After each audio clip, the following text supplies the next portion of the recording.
Good morning, শুভ সকাল। আপনারা সব কেমন আছেন? আশা করি সবাই ভালো আছেন। নতুন একটা ব্লগে আপনাদের সবাইকে স্বাগত জানাই।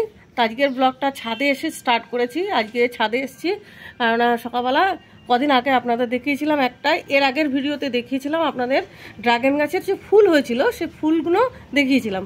তাই আজকে ফলটা পেকে গেছে। এসে সকালবেলা আমি বলছি কি যে মেয়ে বলছে ছাদ খুলে দেখছে যে ড্রাগন ফ্রুটের ফলটা পুরো লাল হয়ে গেছে। তাই আপনাদের ভিডিওটা করে দেখানোর জন্য আজকে ভিডিওটা এখান থেকে স্টার্ট করলাম। এই দেখুন ড্রাগন ফ্রুটের ফলটা দেখুন পেকে গেছে। আর পিঁপড়ে দেখুন, পিঁপড়ের জন্য প্রথমেই ফুলটা যখন ছিল তখনই ফুটো ফুটো করে দিয়েছিল, আর সেই অবস্থাতেই ফলটা হয়েছে। তা ফলটা আজকে তুলবো, পেকেই গেছে। আর সব বাদবাকি আর যেগুলো আছে দেখো, যার যেগুলো আছে কাঁচা এখনো, ওগুলো পরে হয়েছে। আর এটা আগে হয়েছিল বলে, হ্যাঁ এটা আগে হয়েছিল বলে ওই জন্য এটা নিয়ে যাচ্ছে আজকে তুলে, পেকে গেছে।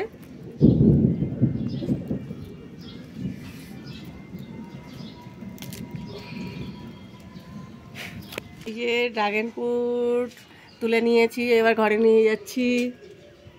চলো আসো। এইখানে একটা দেখুন কত ফুল হয়েছিল, এই যে কড়ি হয়েছে আমার এই যে গাছে। এটা পাতা এসছে আর ফুল আসেনি, এগুলো পাতা। ফুলগুলো দেখুন কত বড় বড় ফুল হয়েছিল, এই দেখুন পাতায় ভরে গেছে। বেশি দিন হয়নি গাছটা লাগিয়েছি, প্রায় 1 মাসের মধ্যেই ফুল এসে গেছে আমার সব। পদ্ম ফুলটা ভালো করে কি করো এদিকে দাঁড়াও নাহলে।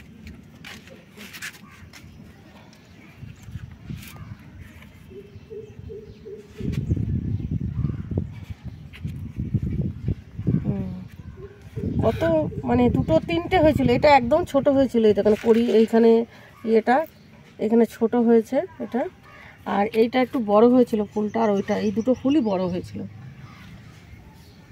এখানে এই দুটো জায়গায় ফুল হয়েছিল। এটাও ফুল হয়েছিল, এটা একটু বড় হয়েছিল, এটার থেকে এই ফুলটা একটু বড় হয়েছিল। চলো এই যে ঘরটার বিছানা গুছিয়ে ঘরদোর ঝাঁটফাঁট দিয়ে এইবারে যাবো হচ্ছে রান্নাঘরের দিকে। পুরো এটা গুছিয়ে ঘরদোর গুছিয়ে তারপরে রান্নাঘরের দিকে একবার এদিকের কাজ কমপ্লিট করে রান্নাঘরের দিকে যাব, রান্নাঘরটা পরিষ্কার করবো। আর ওই দিকে দেখুন কতগুলো কাপড় জামা রেখেছি লন্ড্রি ব্যাগের উপরে, ওগুলো সব কাচাকুচি করতে হবে। তখন সব ওখানেই রেখে দিয়েছি, যেহেতু নিচে রাখতে পারছি না, চিনি থাকে, ওর গায়ের লোমগুলো সব ঝরে ঝরে পড়ে, সব জামা পরে আটকে যাবে বলে ওখানে রেখেছি উঁচু জায়গার মধ্যে। তাই যে সব পরিষ্কার করে এখন যাচ্ছি রান্নাঘরের দিকে। যে রান্নাঘরের স্টিলের সেলফটা যে পরিষ্কার করবো আজকে, যেহেতু তেল ছিটে একদম হলুদ হয়ে গেছে, তেলে আঠা আঠা হয়ে গেছে, ধরা যাচ্ছে না। তা এখন এই যে যাবো এখন ওইসব পরিষ্কার করতে। কাজে হাত দিয়েছি, রান্নাঘরটা পুরো পরিষ্কার করে নিচ্ছি। এইগুলো এখানে একটা আমার স্টিলের সেলফ ছিল, তাই সেলফটাকে পরিষ্কার করেছি। আগে পরিষ্কার করতে ওইটা পরিষ্কার করাটা, এই রান্নাঘরটা পরিষ্কার করে নিলাম, নিয়ে তারপরে ওইটাকে পরিষ্কার করে লাগাচ্ছি। না এত মানে তেল ছিটে হয়ে গেছিলো, দেখুন কি সুন্দর পরিষ্কার করে দিয়েছি।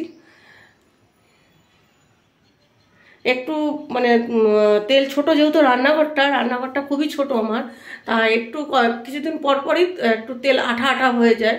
তাই জন্য আমি আজকে পুরো রান্নাঘরটা খুলে সব পরিষ্কার করে নিলাম। এই দেখুন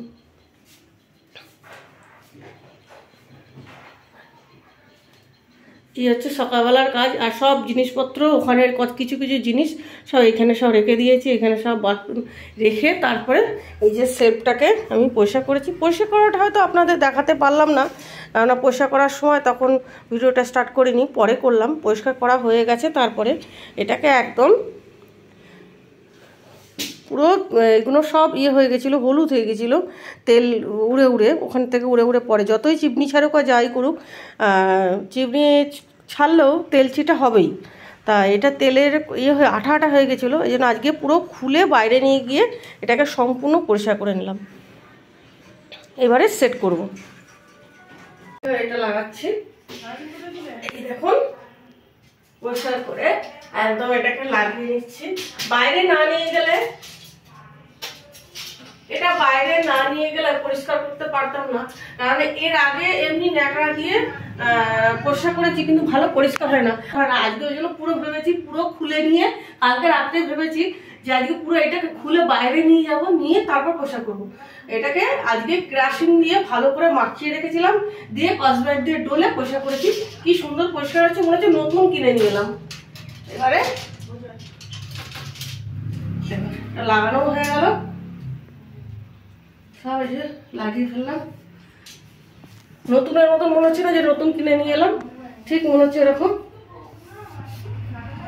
ক্রাশন দিয়ে কসব্রাইট দিয়ে ডলে শুকনো ন্যাকড়া দিয়ে পরিষ্কার করে ফেললাম, জলের কোনো দরকার পড়লো না। আমার এই যে ড্রাগন ফ্রুটটা কাটছি, মা নিয়ে আসলো ছাদ থেকে, 2 মাথা কেটে নিয়েছি। এবার মিডিল থেকে মাঝখান থেকে কেটে দেখবো, একদম নরম তুলতুলে একদম। এই দেখো, অন্যটা সাদা হয়, আমাদের বাড়িটা কিন্তু এরকম লাল হয়, আর এই লালটাই কিন্তু বেশি খেতে ভালো হয় সাদাটার তুলনায়। আপনাদের কার কিরকম লাগে অবশ্যই কিন্তু জানাবেন একটু। আর আমাদের বাড়ির না এই পাতলা খোসাটা খুব পাতলা হয়, এই দেখো যেরকম মোটা মনে হয় সেরকম কিন্তু হয় না, আমাদের বাড়িতে খোসাটাও কিন্তু পাতলা হয়। প্রথম যেবার ফলটা হয়েছিল খুব বড় হয়েছিল ফলটা, এবার পিঁপড়ে নষ্ট করে দিচ্ছে, সব ফুল নষ্ট করে দিচ্ছে বলে ছোট ছোট করে হয়েছে। এত বেশি পিঁপড়ে হলে কি আর কোনো ফল গাছ ভালো থাকে? এই যে গুনে গুনে সবার জন্য পিস করেছি। দেখুন রান্নাঘরের সব কাজকর্ম, আমার বাসন কুসন মেজে সমস্ত রান্নাঘরটা পরিষ্কার করে এখন আবার রান্নাঘরের দিকে চলে এসেছি, রান্না করতে চলে এসেছি। এখানে তরকারি কেটে নিয়েছি, তরকারি কেটেছি হচ্ছে মাছের জন্য, আজকে করবো রুই মাছ দিয়ে আলু দিয়ে পটল দিয়ে করব। এই যে আর বড়ি দিয়ে দেবো, এই যে বড়ি দিয়ে ঝোল করবো আজকে। আর এখানে আছে পেঁয়াজ, আদা, রসুন, টমেটো, আর এখানে আলু কেটে নিয়েছি। মোচা ওই যে ওখানে মেয়ে ছাড়াচ্ছে মোচা, ওই দেখুন ওখানে মোচা ছাড়ানো হচ্ছে টেবিলের উপরে, এখন কাটা হবে। মোচাটা রান্না করব, আজ মোচা রান্না করব, প্রত্যেক দিনই করি, ছোলা দিয়ে করবো ভেবেছিলাম, তা আমি ভাবিনি চিংড়ি মাছ এর আগে নিয়ে এসে রেখেছিলাম, মনেই ছিল না এর বাটির মধ্যে চিংড়ি মাছ ছিল কিছুটা, তাই দেখুন এই কটা চিংড়ি মাছ ছিল, এই কটা চিংড়ি মাছ দিয়ে আর ছোলা দিয়ে মোচাটা করব। আর এখানে রুই মাছ এই যে জল দিয়ে ভিজিয়ে রেখেছি, আজ করবো রান্না। একটু বসিয়ে দিয়েছি, এবার রান্নাটা বসিয়ে দিই। সকালের সমস্ত কাজ বাজ হয়ে গেছে, এবার রান্না কাজটা বড় কাজ, এটাই হচ্ছে সব থেকে বড় কাজ। সব কাজ সবই বড়, তার মধ্যে থেকে এটা হচ্ছে বড় কাজ।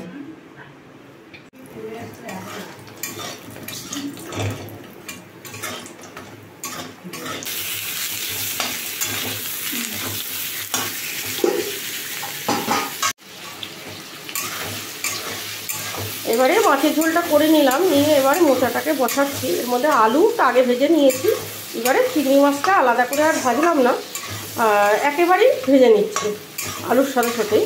এবার এটা একটু ভাজা হয়ে গেলে এই যে পেঁয়াজ কুচোনোটা কুচিয়ে দিয়ে রেখেছি, এইখানে পেঁয়াজটা দিয়ে দেবো। প্রচণ্ড মেঘ করেছে আকাশে, এদিকে রান্না করছে, জানলা দিয়ে দেখছি প্রচণ্ড মেঘ করেছে, এক্ষুনি হয়তো বৃষ্টি এসে যাবে, মানে ঝুঁঝি করে বৃষ্টি হচ্ছে, কিন্তু সে আমাদের কিন্তু ওই ঘরটা বেশ ঠান্ডা হবে তা হচ্ছে না, সেই যে গরম সে গরমই থাকছে, প্রচণ্ড গরম লাগছে। রান্নাঘরে দাঁড়িয়ে রান্না করছি, রান্না করতে ইচ্ছে করছে না, এত গরম লাগছে। এই দেখুন টমেটো পেঁয়াজ সব দিয়ে এর মধ্যে একটু ভাজা হয়ে এসছে, কষানো হয়ে গেছে আলুর সাথে। এবারে মশলাটা দিয়ে দেবো, যে মশলাটা করে রেখেছি, আর জিরে, আদা, রসুন, এই যেটা একবার দিয়ে দিচ্ছি, কাঁচা লঙ্কা।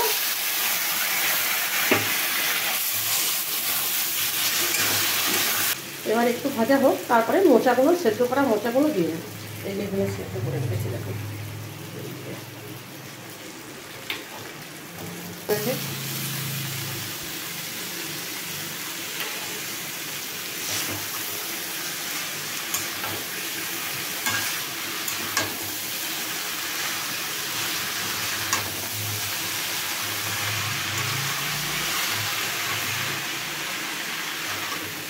এই দেখুন একজন আর ভাত খেতে ইচ্ছে করছে না, এদিকে চিকেন দিয়ে ভাত খাচ্ছে, ভাত খাবে না, সোফার উপর উঠে বসে পড়েছে, ভাত খাবে না।